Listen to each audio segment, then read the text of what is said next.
আজ ফের উত্তরবঙ্গে মুখ্যমন্ত্রী মমতা বন্দ্যোপাধ্যায় উত্তরবঙ্গের বিপর্যয় নিয়ে জলদাপাড়ায় রিভিউ বৈঠক। আলিপুরদুয়ারের জলদাপাড়ায় নীলপাড়া রেঞ্জ ফরেস্ট কমিউনিটি হলে বৈঠক। আমাদের সঙ্গে আবির রয়েছে, আরো বিস্তারিত বলবে আবির।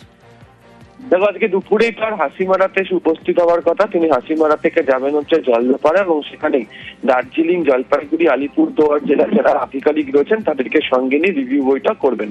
ইতিমধ্যেই মুখ্য সচিবের কাছ থেকে ত্রাণের বিষয় এবং একই সঙ্গে গত কয়েকদিন ধরে প্রশাসনিক স্তরে যে সমস্ত কাজগুলি করা হচ্ছিল সেই বিস্তারিত রিপোর্ট তিনি ইতিমধ্যেই সংগ্রহ করেছেন।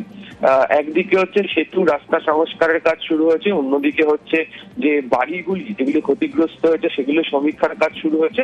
এর পাশাপাশি যেগুলো অত্যন্ত গুরুত্বপূর্ণ বিষয় সেটা হচ্ছে প্রত্যেকটা জায়গাতে জল ঠিক মতো পৌঁছে দেওয়া, যে ত্রাণ শিবিরগুলি চলছে সেখানে চিকিৎসার জিনিস এবং খাবার যাতে ঠিকঠাক মতো পৌঁছায় সেগুলোকে প্রত্যেকদিন নজর রাখা, এরকম বহু জিনিস এর সঙ্গে জড়িত রয়েছে।